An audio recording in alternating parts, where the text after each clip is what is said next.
Okay, rolling. It's been peaceful here in the 5 worlds, or is it 6? For a dragon's age, we now have 12,000 treasure, or is it 14,000? What about this Gnasty Gnorc character? Now, I understand he's found a magic spell to turn gems into warriors for his cause. I'll take that question. Gnasty Gnorc is a simple creature. Simple? He has been contained in a remote world and is no threat to the Dragon Kingdom. No threat? Besides, he is ugly. Ugly? That does it!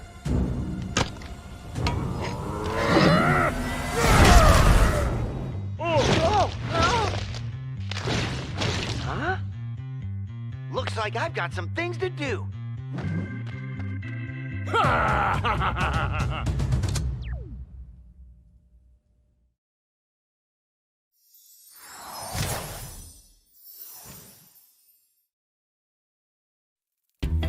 Welcome to Spyro the Dragon.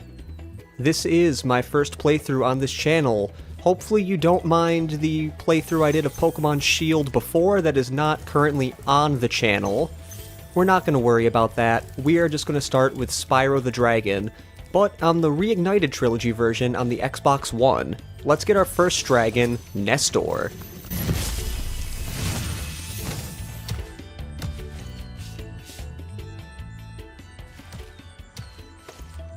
Thank you for releasing me, Spyro. Free 10 dragons in the Artisan world, then find the balloonist. He'll transport you to the next world. What about Gnasty Gnorc? I'm going after him. Find dragons first. That's all I can tell you. So Nestor is basically telling us that in order to get to the next homeworld, we need to collect a certain number of dragons. That number is 10. We technically do not know that yet, but we are going to find that out soon enough. Oh dang, I didn't know you could actually go this far over. I don't think the original game had that, like that big of a section, but I'm not entirely sure. Also, skill points are a thing in this game. They weren't a thing in the original Spyro the Dragon, but Spyro 2 and 3 did have skill points for the PS1, except for Spyro 2, the skill points were weird and it never said you earned a skill point. You would do something and you'd randomly just get an extra life, kind of like what I just got there, except the extra lives in 2 and 3 are butterflies, like fancy colored butterflies, and not the little tiny things you get. I don't even know. They're like little Spyro statues inside of these, like, clams. I believe it's supposed to emulate, like, a pearl or something. I know I'm just kind of talking out of my ass here, and that's why I said it's emulating a pearl.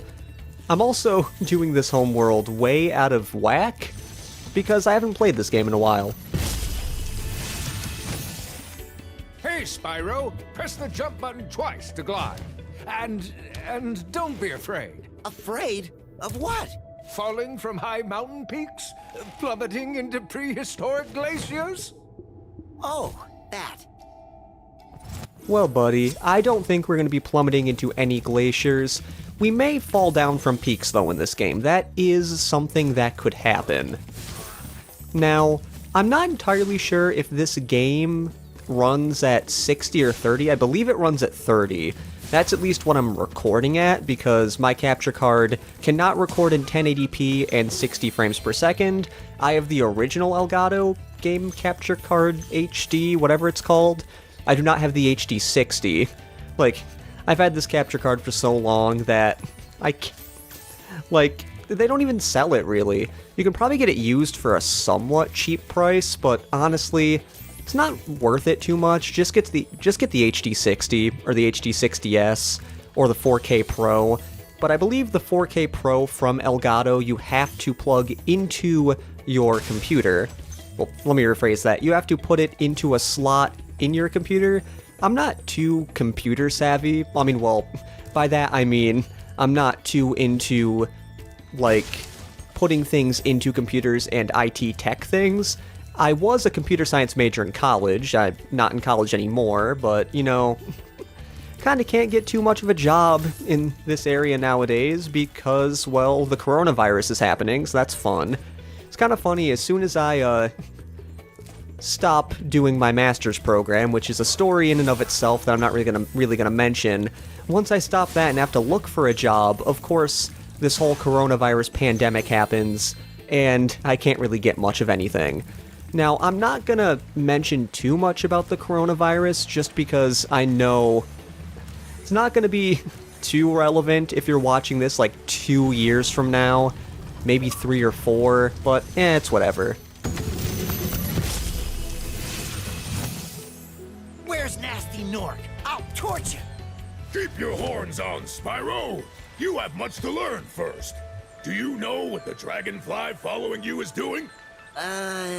His name is Sparks, and he's helping and protecting you. Keep an eye on him and see what I mean. Now this dragon, I believe it said Delbin, I'm not entirely sure because I didn't fully pay attention to the name. He's just talking that the little dragonfly by us is Sparks, and he is our health meter. A very happy guy, look at him, he has a cute little smile. I love it. Also, you might have saw me jumping on these little stone platforms and I got an achievement for it. That unlocks Sunny Flight. If you have not played this game before, you technically would not get Sunny Flight for quite an amount of time, because you don't actually learn that that's a thing until the third homeworld, which I will mention once we get there. I'm gonna take this series as if you've never played Spyro the Dragon before, or any Spyro game. I'm not really gonna talk about like controls or anything, because since the Reignited trilogy is on 3 separate consoles, I don't want to go through like, oh, what controls does what. If I was playing the original Spyro, I would, but yeah, not in this series. Cool flash. Do that again. The Artisans' boss is through a portal in the Dragon Mouth, but you are not yet ready, Spyro. First, you must complete one of the other Artisan lands. So yeah, we have to get to the end portal in one of the other, well, worlds or portals or whatever. Basically, Stonehill is a level. There are many different levels in this area. Also, let me check something. I believe if we pause and go to, not options, what am I doing? Go to guidebook. We can see how many gems we have and what we need to get in the level. We have all 4 dragons, but we do still need 15 more gems, which honestly, I believe all the gems are in here if I'm correct, because, well, let's just say I've played the first Spyro game many times, and look, yep, that was the last of the gems. Let's talk to this guy, though. Prove your worth by rescuing 10 dragons. Then you may use this balloon to fly to a new... That's so weird. My audio is very low on my TV, but I believe that guy has a voice actor in this game, which is crazy to me, because in the original game, he didn't have a voice. Now that we're done with the homeworld, let's go into the first level, Stonehill. Now, other levels in this homeworld are a little bit easier to do than Stonehill. Stonehill is actually pretty unique in that the level is very open, as opposed to a lot of the levels in this game where they're pretty linear. So that's why, like, this level will stand out to most people in the game, because it's the first one you see when you play. If I would suggest... I was about to suggest Dark Hollow to do first, but even that level is kind of iffy. You have to get used to enemies with armor, which you don't have in this level. You have these yaks, or rams? I'm assuming they're rams now that I say that, because they do look a lot more like sheep than yaks. So we're just gonna go with rams. Personally, you can flame them, but just charge into them, be a man, and use your horns. Even though we are a preteen, I will say, our voice has changed a tiny bit. I do miss the raspy voice of Carlos Alazraqui in this game. I said Alazraqui really weird, but yeah, he was the voice actor for Spyro in the first game. Spyro 2 and 3 was Tom Kenny, and the game we don't talk about, Tom Kenny also voiced. But yeah, like I said, we're not really going to talk about that too much. Also, not going to go that direction, because we don't exactly need to go that direction just yet. I believe this direction is where I want to go first, because if we go in here, there is quite the amount of treasure. Oh dang, is there like not as much treasure as I thought?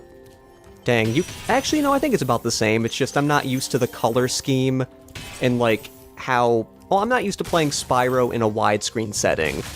I would have played the PS1 game, but I'm like, why not just play the higher quality one? And also, I haven't played this version as much. When you free a dragon or step on one of their platforms, you're saving your progress. That could be useful if you run into trouble. Not that you ever run into trouble, Spyro. Yeah, we never run into trouble. We are a very good dragon. We don't do anything bad. I mean, maybe we will. I don't know, we're not as scrappy as we were before. I already went in this path, didn't I? This is not the one I wanted. Dang it. Yeah, even I am not fully versed with Stonehill. There we are. There. Oh, don't want to do that because I knew there was a ram there. And I don't want to get rammed by the ram. My delivery for that was a little funky, so I'm just gonna skip that and get this dragon. After you've freed all the dragons, pass through this fancy vortex thingamajigger. It'll take you back to the artisan home.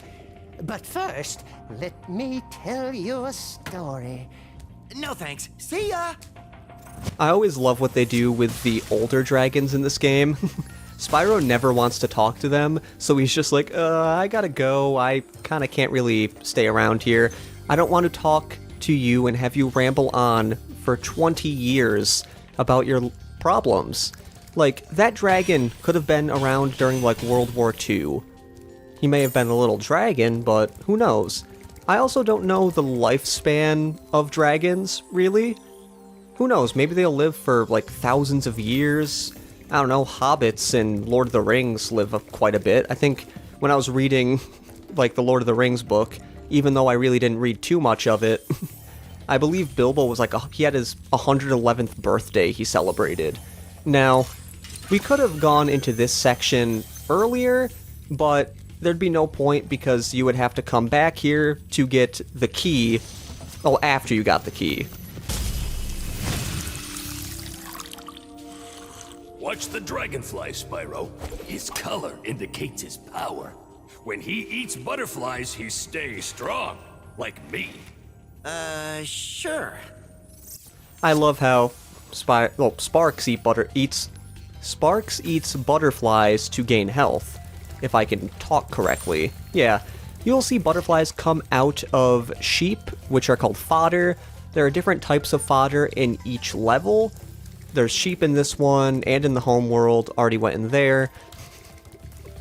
God, I'm acting like a noob right now, but there's different fodder. I believe Dark Hollow, which is a level we're going to be going in a tiny bit later, or probably not this episode, but the episode after this episode. So episode 2 is what I'm trying to say.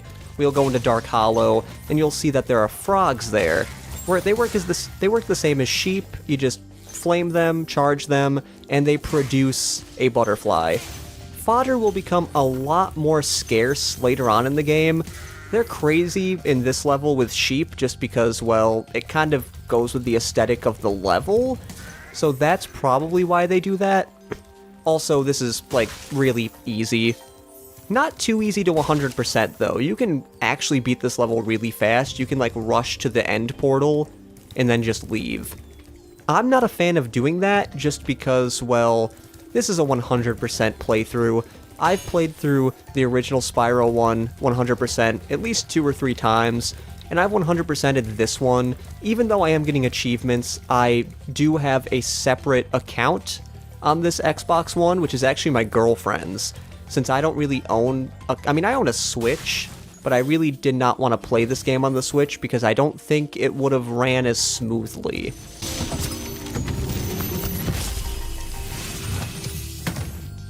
Spyro, my friend, how about a hint on gliding? You bet. For the longest glide, press the jump button at the top of your jump, and try pressing the action button to drop down mid-flight.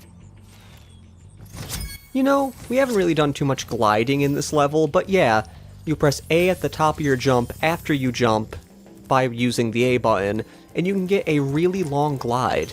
And this is where the rest of your gems are most likely at in this level. I have 180 already? Dang. I did not expect to have that much like, gemmage. I don't know why I said gemmage, but that's the only word I can think of. I didn't expect to have that many gems right now. Make sure you check every nook and cranny on this castle part, because there are a good amount of gems here. I believe there's a few more this way. I don't think there's any more after that.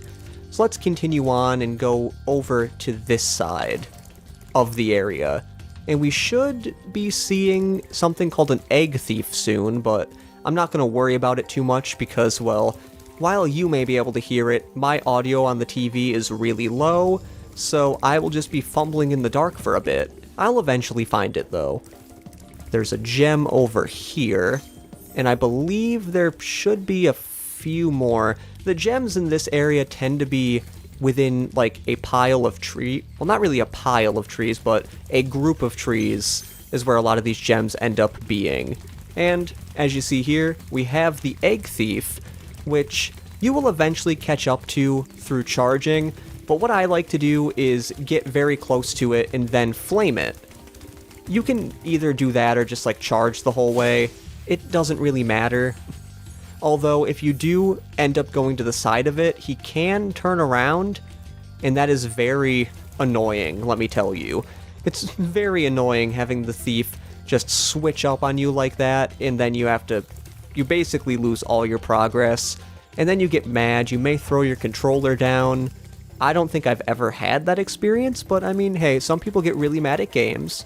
I get kind of mad at games too, sometimes at least. Is these the... God, my speech isn't exactly the greatest right now. Let's see, there should be another group of trees around here somewhere. Most likely on this side. It's either a group of trees or it's just a singular green gem I missed. So yeah, 2 red gems or a green gem that I missed on this area, or I'm stupid and just missed somewhere else and I'm gonna have to search off screen, because I don't want to show the process of just running around until I find a gem. That's one problem I have in this game. Since the grass is, well, a lot more animated than the original game. Oh wait, there we are. Never mind, but my point still stands.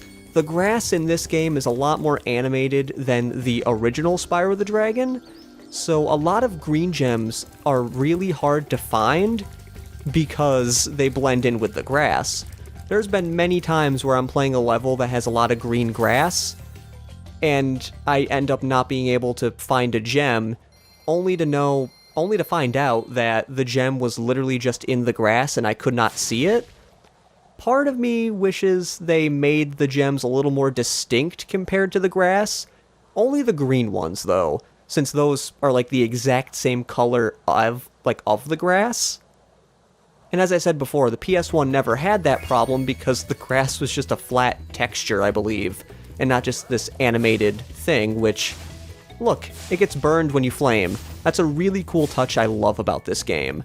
Now, we are about 18 minutes into this episode, so I'm going to end it here. In the next episode of Spyro the Dragon, the first of the 3 games I'm going to be covering of the Reignited trilogy. I don't know if I mentioned that, I am going to record every single Spyro game in the Reignited trilogy, so 1, 2, and 3. I believe, I want to do it in a row, but if I find out that people don't want to see much more Spyro content, I'll most likely switch up and do another game, or at least start doing other content alongside the Spyro series. So, this has been Jordan, saying see you later, and goodbye until the next episode.